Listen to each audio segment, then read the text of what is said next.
Oh, that's right. It's that time. It is that time. And we've been looking forward to this. We've been looking forward to this all week where we can really dive deep on all things 49ers, round the league as well. It's Willard and Dibs.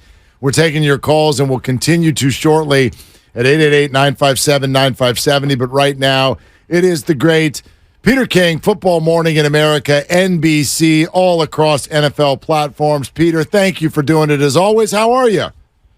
Everything's going great. How about you guys? How's it going? Hey, fantastic. Yeah, I got a happy fan base after that opener on Sunday for sure. And I know you had a conversation with Brandon Aiyuk after the game. I always love in sports when things have big expectations and then those are met. And Brandon is expected to have a really big year, and to have that in week one, man, it speaks volumes. What did he have to say after the game, and where do you think this is going this year? Well, I would argue that this is the best game that Brandon Aiyuk ever played in the NFL. And it's because I think one of the things the 49ers have done is that they have made their offensive player. Look, I'm sure it's the same on the defensive side of the ball. But one of the things I asked Brandon Aiyuk about was, and look, I mean, he had a one touchdown catch early in the game when the guy in coverage for Pittsburgh stumbled, and so that's good, but that's not it's not going to go on the Brandon Aiyuk career highlight film.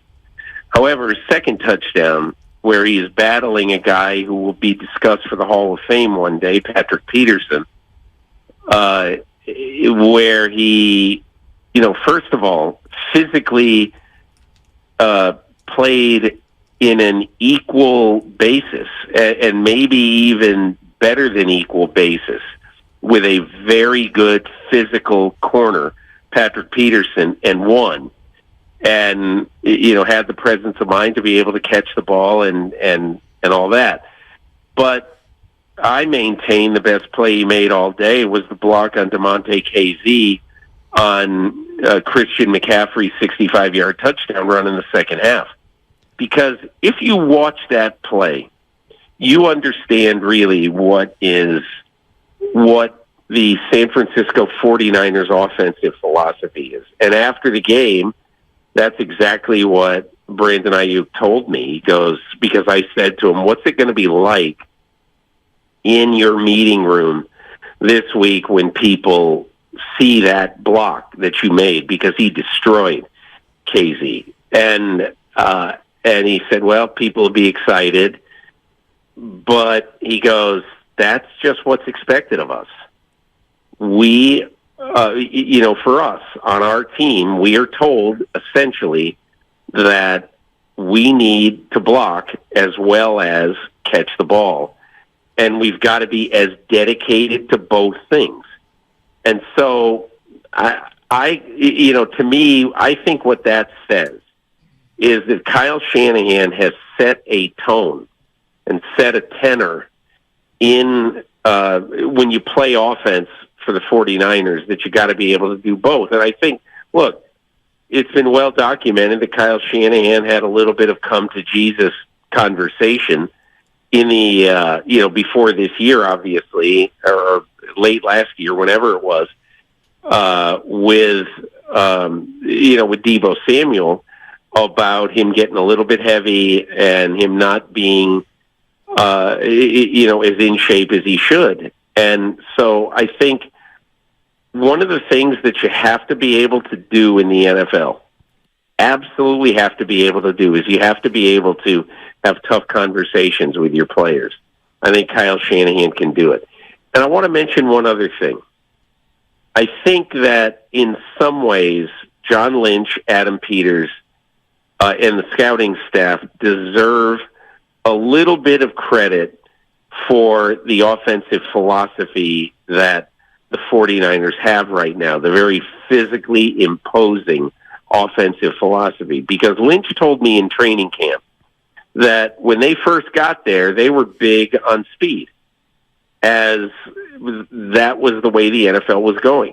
They wanted their receivers to be really fast and able to separate. They were big on separators.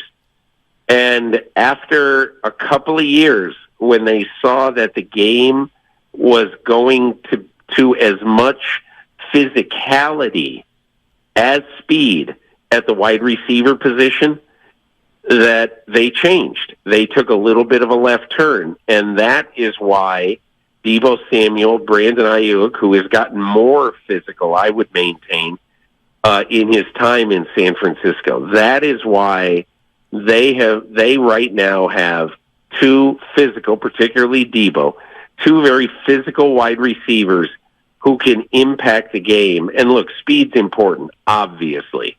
Everybody can see what Tyreek Hill does to a football game.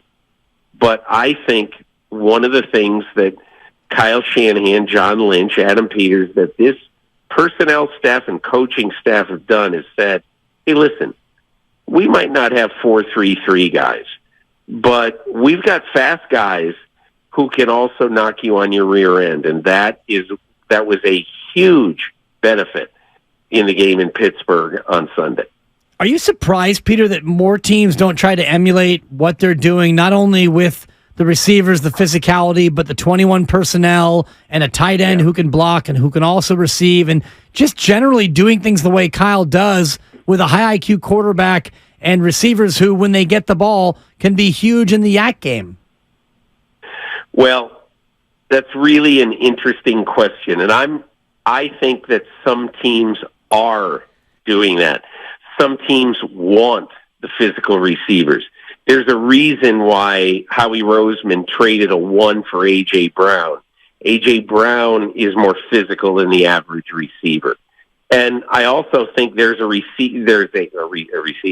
There's a reason why, for instance, if you looked at another team that I think looks at what Kyle Shanahan does, nods to him and says, you're doing it the right way, I'd look at Arthur Smith in Atlanta.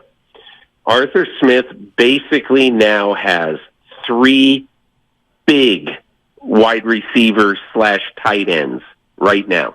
3. And if you look at Kyle Pitts right now, if you look at Cordero Patterson right now, if you look at Jonnu Smith right now, and even you look at Drake London, who is a physical, competitive catcher of the ball on deep throws.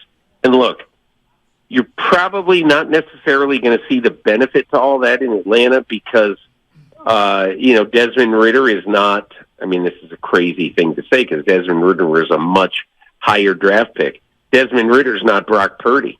He doesn't have the real quick decision-making. He doesn't have the ability right now, anyway, to see the whole field the way that Brock Purdy does. But I do think that some teams are whether it's starting to emulate Kyle Shanahan or feel like that they look at the 49ers and say, that's a really smart way to play. I think some teams are doing that right now. Peter King with us here, Willard and Dibs, 95.7 The Game. Okay, let's build on that, even though I know it was just an aside. Desmond Ridder is not Brock Purdy. So TJ Hushmanzada comes on our show yesterday, Peter, and says, look, Brock Purdy was misevaluated. All of these power rankings and, we've got to see more. We've got to see this. We've got to see that. TJ says flat out he was misevaluated. I'd love to know your thoughts and sort of where you are on what we can officially say right now about Brock Purdy. All right, so listen, Brock Purdy has played more than 3 quarters, and there's a reason why I term it this way. But Brock Purdy has played more than 3 quarters in 9 NFL games. Okay, so I'm not sitting here saying Brock Purdy is going to be one of the all-time greats because we just don't know that. But the early results on Brock Purdy are extremely encouraging. Okay? And I would maintain this, that I think all quarterbacks, let's talk about what Brock Purdy was on the weekend of the 2022 NFL Draft. Okay? Here you have a guy who started 47 football games in a Power 5 conference. Here you have a guy who 5 times played in front of crowds of 80,000 or greater, who played in Norman, Oklahoma, who played in Austin, Texas, and who basically played a big-time college football schedule and played it for 4 years, all right? That's one thing. I'll tell you the second thing. Before Brock Purdy's last home game in Ames, Iowa, at Iowa State, when they were going to honor all of the seniors, and this sounds crazy, but basically in the locker room before the game, Matt Campbell, the coach of Iowa State, wrote what I would best describe as an ode to Brock Purdy, and he read it to the team, and he put a copy of it on the stool of every player. And his point was he wanted everyone to understand that Brock Purdy had singularly taken a mid to low level Power 5 team, and as Matt Campbell told me much later, said he elevated us to be a top 25 team consistently and a tough game for everybody in college football. So when you just say that T.J. Houshmandzadeh said that he was misevaluated, I don't mean to say no duh, but no duh. Of course he was misevaluated. And one of the reasons that he was is that everybody underestimates what it means to take your lumps in big-time college football and to come out the other side ready to go. So, look, I agree. He was terribly misevaluated, should have gone much higher. And if you look and see a lot of the players in college football who don't have nearly the experience, but because they have these so-called special tools, they're going to get drafted a lot higher than Brock Purdy. And look, I understand when you look at a guy who's 6 feet tall or whatever he is, we seem to be able to do funny things with heights and weights before the draft. But I've stood with Brock Purdy, and I'll tell you, he's probably a smidge smaller than I am, and I'm 5'11". But whatever he is, okay, whatever he is, people missed out on him. And I think the NFL should use the Brock Purdy story as a way to reevaluate why do we always draft in the top 5? Why do we always draft guys from big-time programs who had great help all around them? And why do we say that Jameis Winston, Marcus Mariota, Sam Darnold, and look, no diss to Sam Darnold, I think he's a good football player. But why do we always take the guys who are big and tall and maybe fast, but why don't we look at guys who are of moderate physical skills, but who just play great and who lift their teams? And maybe he's the tipping point for a change. And, Peter, I didn't realize you were 5'11", and I'm picturing you curled up in that airport seat at gate A54. A fascinating story. I don't want to give it away for anybody who needs to read, Peter, and we all do. Football Morning in America. Man, what a night you had. Losing a notebook, sleeping in an airport seat. We've all been there. But, Peter, I don't want to dwell on airport nightmares, but what about the Niner win in Pittsburgh struck you as the most impressive part? I mean, a couple of things. Number one, I think everybody loves the physicality of the San Francisco defense. How can you not? This game, in my opinion, told the National Football League that the offense of the San Francisco 49ers is a physical menace. And that's why I think, we were talking, some NBC people and me on Tuesday, about the most impressive team and what team comes out of week 1 as number 1. And I said the 49ers.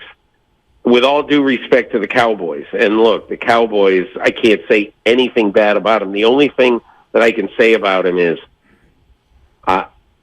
I don't know any team that made the playoffs one year and looked worse in a first game the next year than the New York Giants. That was startling how bad the Giants look. So I don't know who the Giants are. I don't think they're that bad, but we'll see. I know the Steelers are not bad. They're not a bad team, and they will be back because Mike Tomlin, that's who he is as a coach. The Steelers are going to be okay, somewhere between okay and good, and a playoff contender.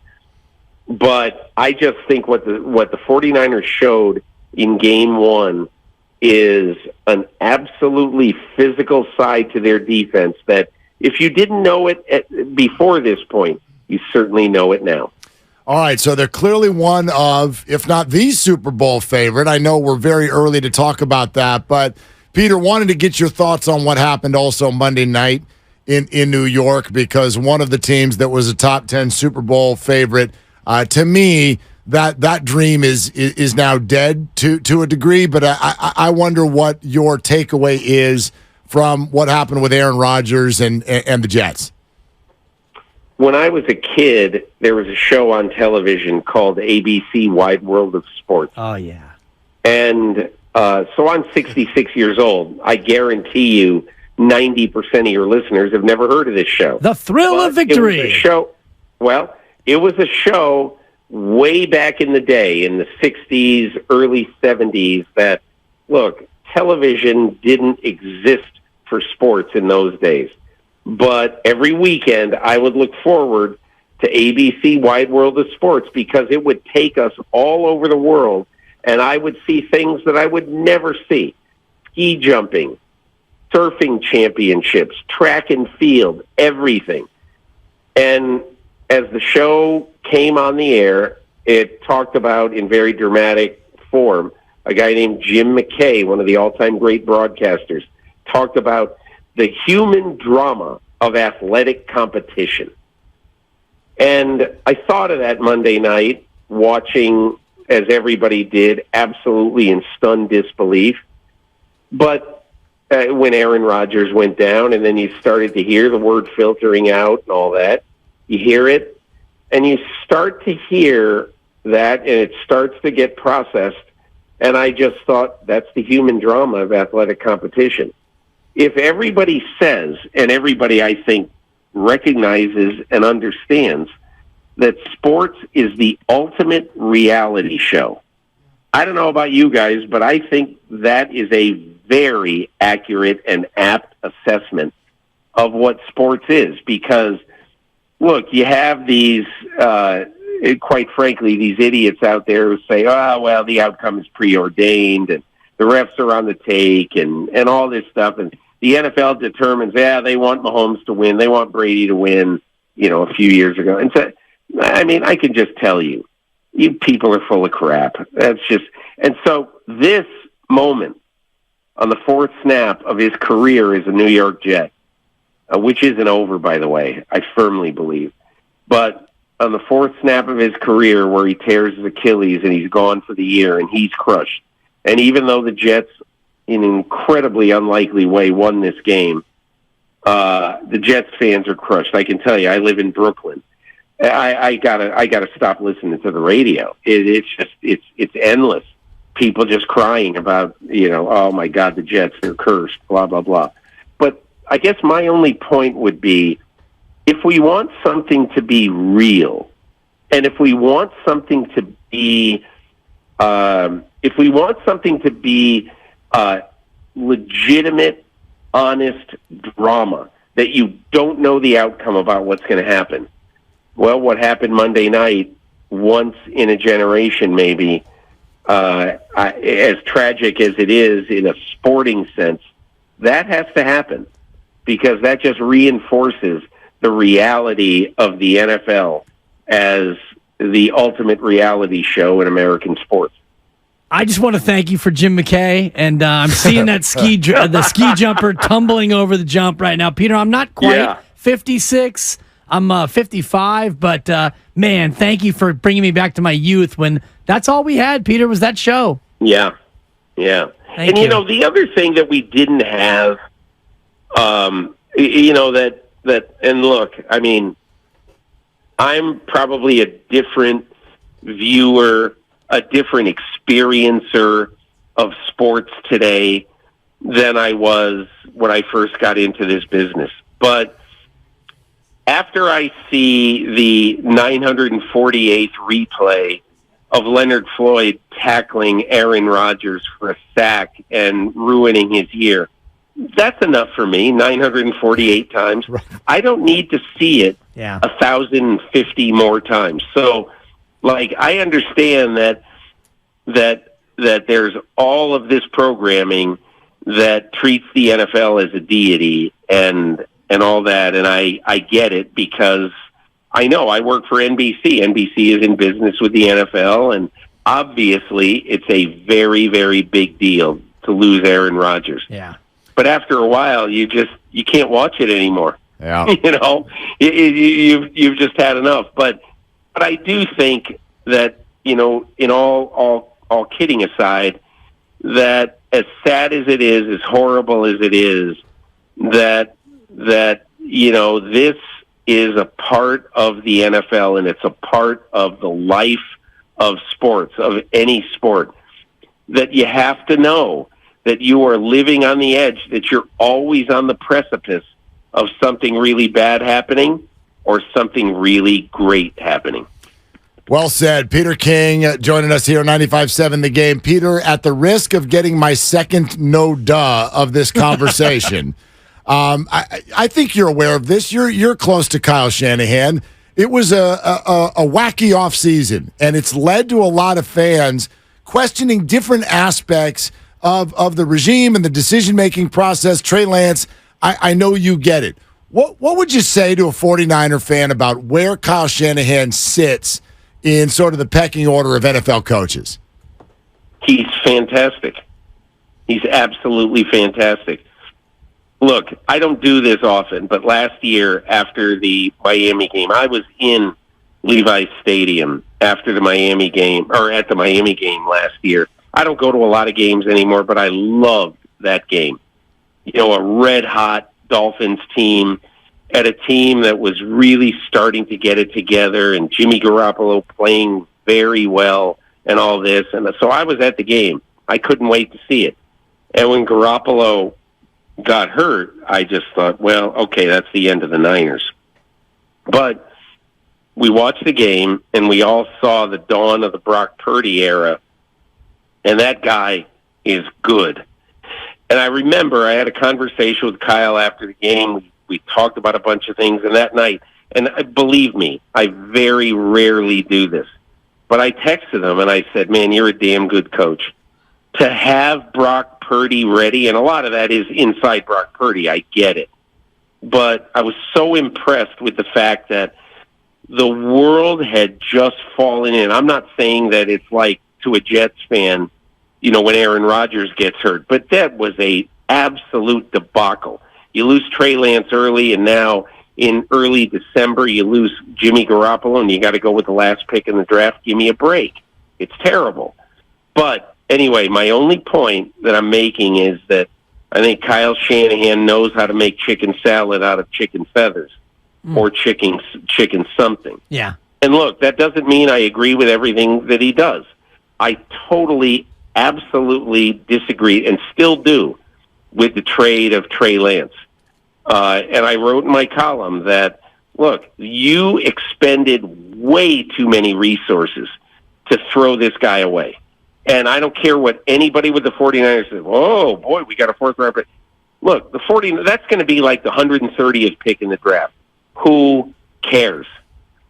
And in my opinion, I don't think you throw out Trey Lance so quickly at this point. However, in balance, Kyle Shanahan, in 4 out of the 6 years he's coached the Niners, has needed to use 3 quarterbacks.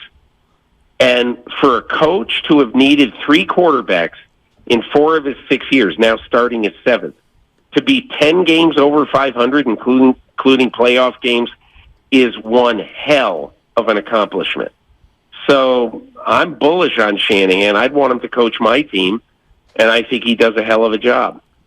Remarkable breakdown, and Brock Purdy might be the ultimate closer, the ultimate saver in any franchise's history, knowing what they invested in Trey Lance just to get him. What do you think the Jets do, Peter? Real quick, I mean, do they ride with Wilson, or do they look to bring in a vet? What do they do to try to fix this? You got boots on the ground in New York. People must be freaking out. Well, people are freaking out, but look, Robert Saleh is doing exactly what he has to do. He is telling everybody, look, this is our guy. Zach Wilson's our guy.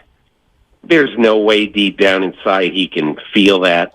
I mean, we've all watched Zach Wilson play, and I like Zach Wilson. He's a heck of a good person, good kid, all that. But I think we all have seen Zach Wilson, and we all are very, very dubious that he might be able to come in here and play as well as everybody on this team has kind of said that he would play.